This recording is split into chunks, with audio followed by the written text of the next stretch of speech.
Olá, boa noite. Sejam todos muito bem-vindos ao canal Embarque Imediato, trazendo as últimas notícias do mundo rodoviário.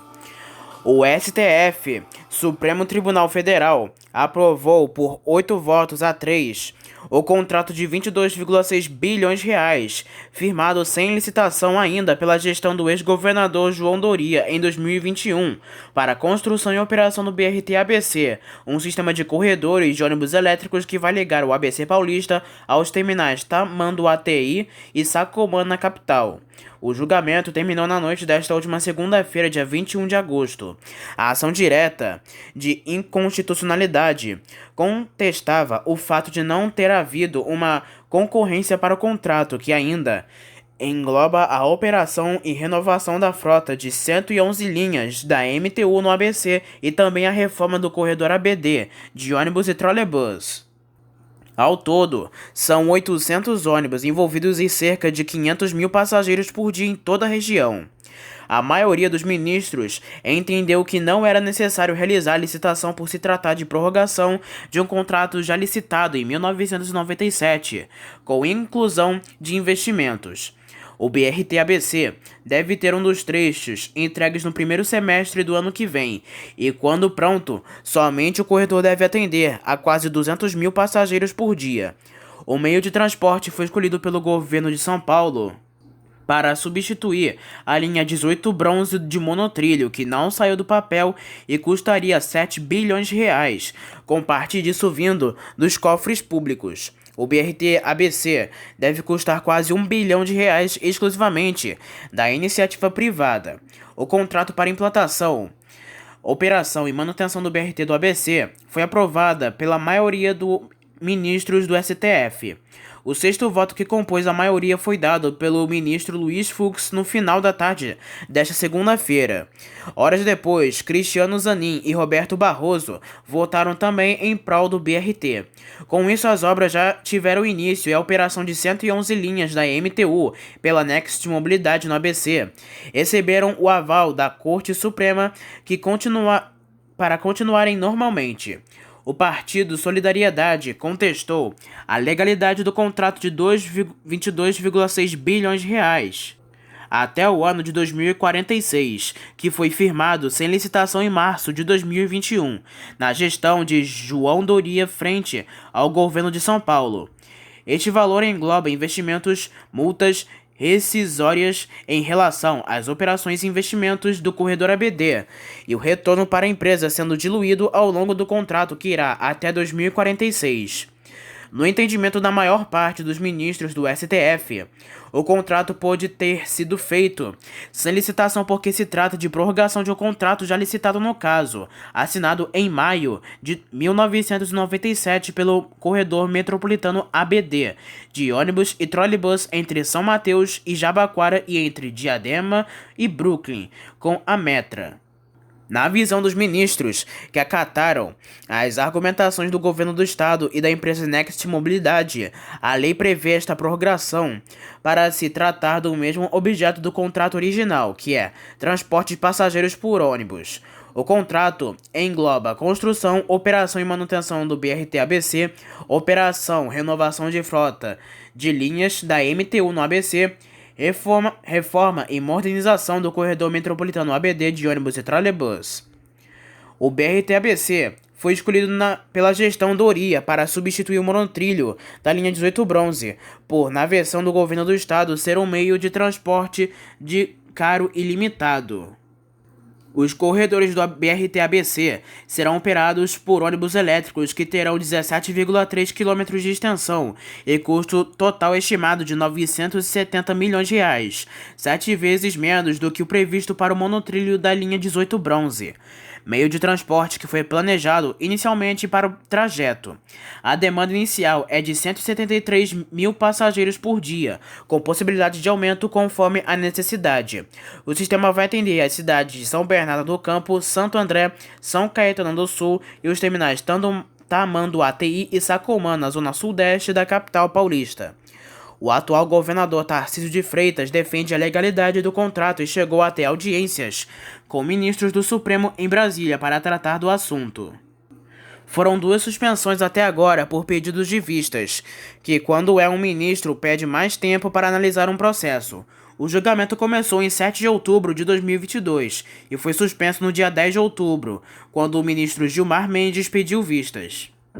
A sessão virtual foi retomada no dia 5 de maio de 2023, com Gilmar Mendes votando agora favoravelmente aos decretos de Doria que permitiram o contrato. Mas também em 5 de maio, o ministro Alexandre de Moraes pediu vistas, o que suspendeu de novo o julgamento. E no dia 25 de julho, o STF incluiu a retomada para o julgamento para o dia 11 de agosto. O fim do julgamento foi marcado para o dia 21 de agosto. Agora, a votação é a seguinte: os ministros são: ministra Rosa Weber, presidente, votou contra; ministro Roberto Barroso, vice-presidente, votou pela legalidade do contrato; ministro Gilmar Mendes, decano, pediu vistas, suspendendo o julgamento em 11 de outubro e em 5 de 5 de 2023, votou favoravelmente. O ministro Cristiano Zanin votou em prol do contrato. A ministra Carmen Lúcia, relatora, que votou pela inconstitucionalidade em 7 de outubro de 2022. O ministro Dias Toffoli votou favoravelmente ao BRT do ABC. O ministro Luiz Fux votou favoravelmente ao BRT do ABC. O ministro Edson Fachin acompanhou a relatora que votou inconstitucionalidade em 10 de outubro de 2022. O ministro Alexandre de Moraes pediu vistas em 5 de maio de 2023, pela segunda vez o julgamento. Em 11 de agosto, o julgamento foi retomado com Alexandre de Moraes sendo favorável ao contrato. O ministro Nunes Marques e André Mendonça votaram favoravelmente ao BRT. Em nota, o IDEC diz lamentar a decisão. As empresas de viação sertaneja Clayton Bus e Estrela d'Alva deram início a uma parceria operacional que irá proporcionar uma série de melhorias para os clientes que utilizam as rotas intermunicipais da sertaneja. Nesta parceria, a Clayton Bus e a Estrela d'Alva disponibilizaram os 2 ônibus Double Decker de 2 andares que estarão em operação na linha Belo Horizonte-Unai. Um deles é o Comil Invictus Double Deck, um veículo top de linha que oferece o máximo de conforto aos clientes da sertaneja. Esse será o primeiro ônibus de 2 andares na frota da sertaneja e também o primeiro a atender à norma de emissão a gases Procon VIP8 Euro 6. Equipado com chassi Scania K410 6x2 de 14 metros de comprimento total, o veículo possui capacidade para transportar 60 passageiros, sendo 12 poltronas leito no piso inferior e 48 poltronas semileito no piso superior, todas com encosto de braços e pernas, cinto de segurança de 3 pontos para as poltronas preferenciais, porta-copos, entrada de fone de ouvido com regulagem de volume, suporte para bolsas e tomadas USB individuais.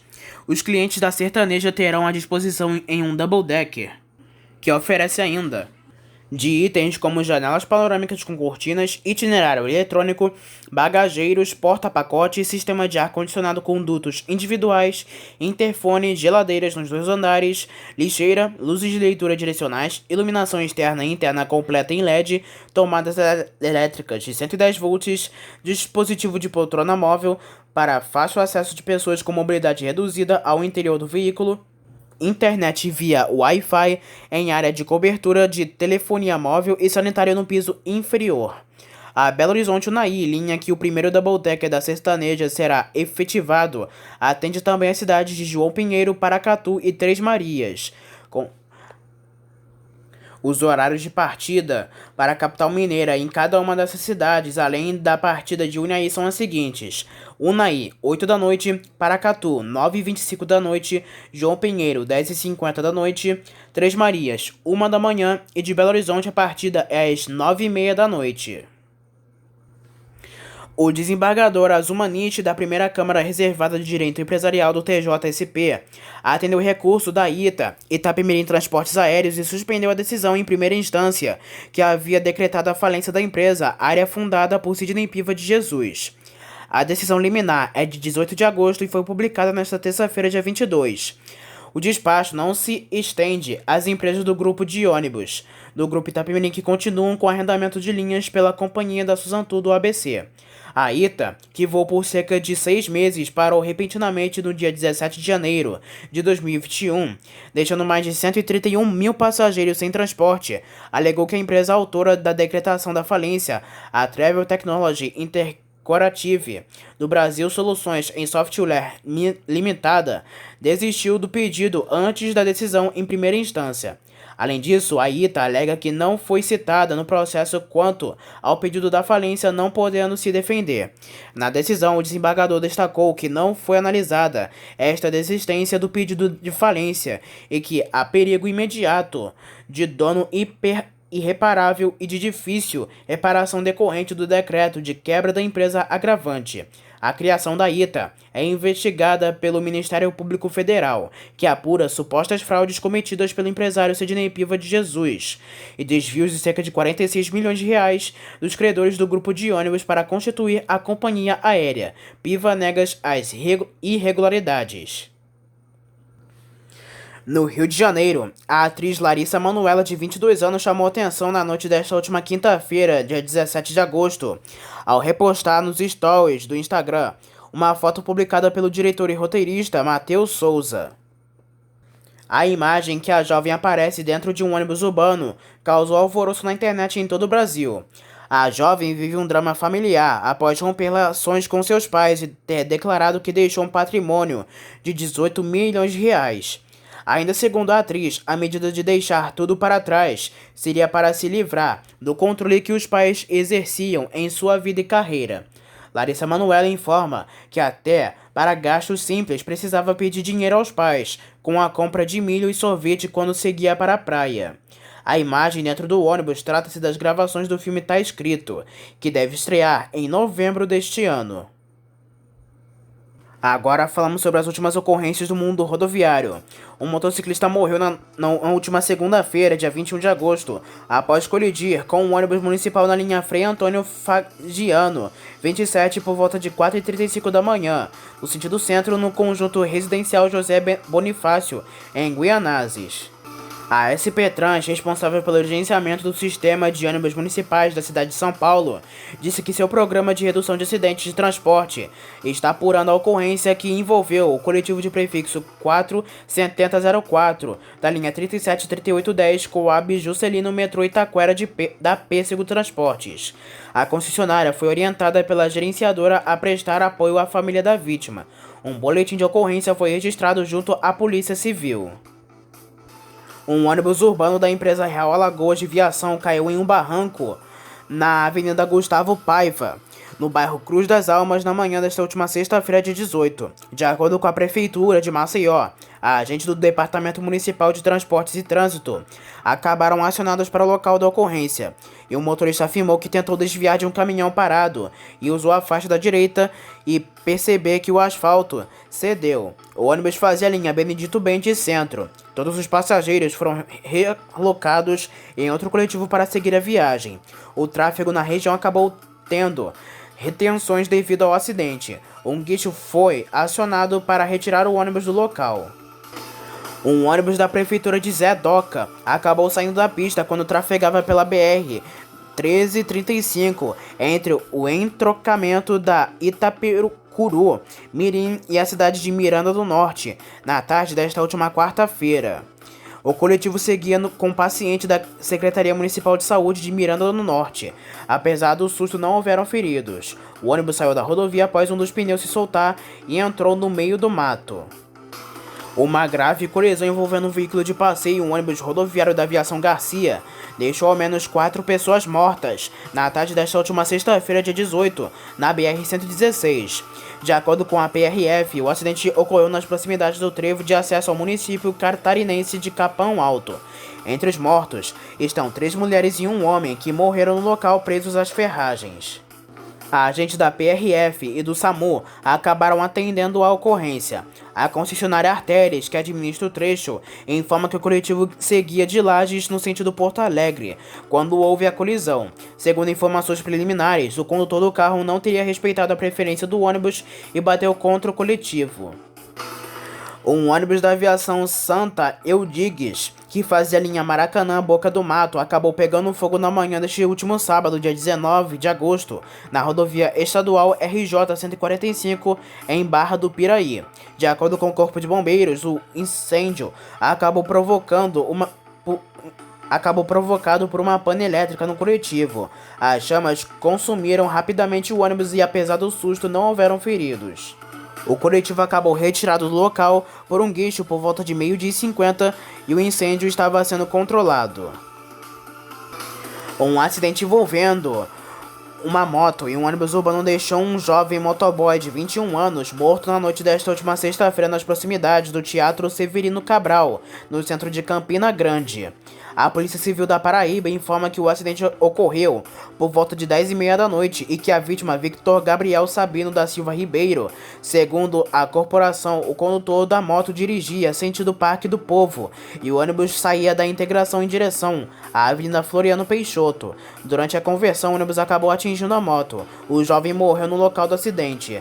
O Citrans informou que lamenta o acidente e se solidariza com a família do jovem. O órgão espera que as autoridades concluam as investigações e esclareçam os fatos, para que sejam adotadas as medidas cabíveis. A entidade afirma que está prestando toda a colaboração necessária. A Prefeitura de São Paulo informa que um ônibus acabou depredado na noite desta última sexta-feira, quando trafegava pela região da Cracolândia, no centro da capital paulista. O fato ocorreu devido a um tumulto na região após uma tentativa de intervenção da Polícia Militar no estado de São Paulo. O clima estava tenso e um pedestre foi baleado na perna. A SP Trans informa que o coletivo acabou abordado às 7h30 da noite, na altura do cruzamento da Avenida Rio Branco com a Avenida Duque de Caxias, no bairro de Campo Elíseos. Os passageiros do ônibus relataram que vidros acabaram estourados e o motorista acabou ferido, chegando a sangrar. A SP Trans, por outro lado, não informa sobre os ferimentos do rodoviário. Por volta de 10 da noite, os dependentes também quebraram a vidraça de uma farmácia e saquearam produtos. Funcionários que estavam trancados com clientes no interior da loja utilizaram extintores de incêndio para dispersar os criminosos. Uma colisão entre um caminhão e um ônibus rodoviário da empresa Inove deixou um caminhoneiro morto na noite deste último sábado. A PRF informa que o acidente ocorreu por volta de 11h30 da noite na altura do quilômetro 161 da BR-452, em Itumbiara, no sul de Goiás. Ainda segundo a corporação, o motorista do caminhão morreu no local e o condutor do coletivo ficou gravemente ferido. Agentes da PRF informaram que o condutor do caminhão, por motivo ignorado, invadiu a pista batendo contra o ônibus. Agentes do Corpo de Bombeiros resgataram o motorista do coletivo de 23 anos, que acabou preso às ferragens. O estado de saúde do rodoviário não é conhecido. Um grave acidente envolvendo uma carreta que transportava cimento e um ônibus deixou ao menos 14 pessoas feridas no último domingo na BR-354 em Bambuí, no interior de Minas Gerais. De acordo com a Polícia Militar Rodoviária de Minas Gerais, o condutor da carreta de 43 anos estava em estado grave. Ele e os demais feridos foram encaminhados para o hospital da cidade. Agentes do SAMU atenderam a ocorrência que chamou a atenção dos moradores. A causa do acidente passará por uma apuração das autoridades. A Polícia Civil deve investigar o caso a partir do laudo da Polícia Científica. Um ônibus fretado que transportava torcedores do Corinthians acabou tombando na madrugada deste último domingo na rodovia Fernão Dias, a BR-381, entre as cidades de Brumadinho e Igarapé, na região metropolitana de Belo Horizonte, deixando 7 mortos. De acordo com o Corpo de Bombeiros de Minas Gerais, o coletivo seguia a viagem com 43 passageiros, sendo que 27 acabaram feridos. Os participantes da torcida organizada de São José dos Campos, no Vale da Paraíba, retornavam para São Paulo após o empate de 1-1 entre Cruzeiro e Corinthians no Mineirão na noite deste sábado. As vítimas são identificadas como Alan Luiz Sampaio Aguiar, Andreu Nicolas Francisco, Hamilton Rogério dos Santos, José Antônio da Silva, Renan Wellington Barbosa, Rodrigo Lacerda de Barros e Vanderlei Rosielton Henrique Simão. Segundo a CNN, 4 torcedores estavam velados em Pindamonhangaba: Alan, José, Hamilton e Vanderlei. Desses 2 em Taubaté, Renan e Rodrigo, em um em São José dos Campos, Andrei. O Corpo de Bombeiros informa que o motorista notou quando o coletivo ficou sem freio, situação que será investigada. O ônibus acabou batendo de um barranco e tombando em seguida. Os feridos acabaram encaminhados para hospitais da região. O coletivo seguia em um comboio com outros 15 ônibus fretados. A PRF e o SAMU atenderam a ocorrência. Um ônibus rodoviário da empresa Cafilito acabou batendo em uma mureta de proteção na rodovia RJ 125 em Miguel Pereira, no sul fluminense, deixando 21 pessoas feridas. Segundo o Corpo de Bombeiros, o acidente ocorreu na altura do bairro Pantanal e chamou a atenção de quem passava pela região neste último domingo. A corporação afirma que agentes do Hospital Municipal Luiz Gonzaga e do Serviço de Atendimento Móvel de Urgência atenderam a ocorrência. A Prefeitura de Miguel Pereira inicialmente informou que 17 pessoas entraram na Unidade Municipal de Saúde. Mais tarde, a Polícia Civil informa que o número de feridos subiu para 21 pessoas. O trânsito no trecho chegou a fluir em meia pista, mas foi normalizado após a remoção do ônibus na pista. Com informações do Corpo de Bombeiros, Prefeitura de Miguel Pereira e Polícia Civil do Rio.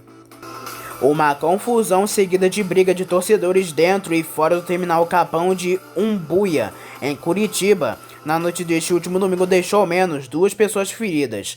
De acordo com a Polícia Militar do Paraná, a confusão ocorreu por volta de 8 da noite e envolveu torcedores do Atlético Paranaense e Curitiba.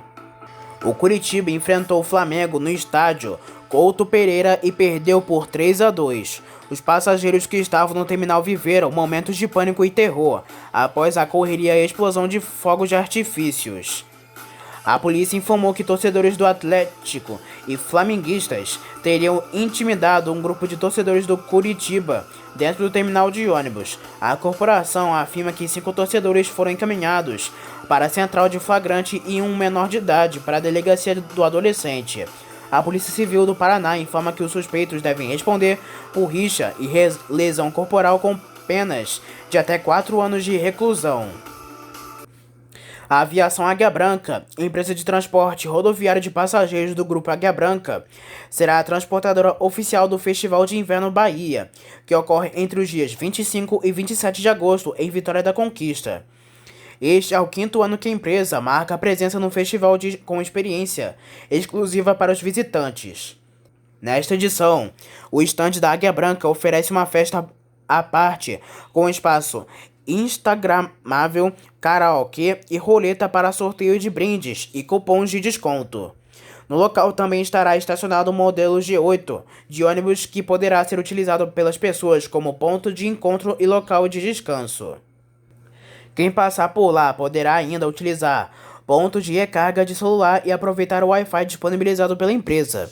O Festival de Inverno Bahia é um dos maiores eventos de música do interior do Brasil e reúne grandes nomes da música nacional com expectativas de público de 60 mil pessoas por dia de festival. Entre os artistas que passarão pelo palco principal estão nomes como Matheus e Cauã, Marisa Monte, Djavan, Tiaguinho, Léo Santana, Natan, Mari Fernandes e Pedro Sampaio. A Aviação Águia Branca tem linhas diretas para Vitória da Conquista, partindo de São Paulo, Vitória, Brumado, Campinas, Itabuna, Poções e São Bernardo do Campo. Quem comprar passagem no site da marca poderá aproveitar desconto de até 30% de desconto no valor da passagem de volta e cashback de até 20%. A Mercedes-Benz promete redução de consumo e aumento de desempenho com a nova caixa de transmissão que equipa os atuais modelos de ônibus rodoviários da linha O500 já no padrão Euro 6 para deixar os veículos a diesel menos poluentes. A caixa ZF Traction é do sistema automatizado de troca de marchas e é item de séries do modelo O500 RS 1938 4x2, O500 RSD 2438 e 2445 6x2 e O500 RSDD 2745 8x2 da linha de chassis de ônibus 2023.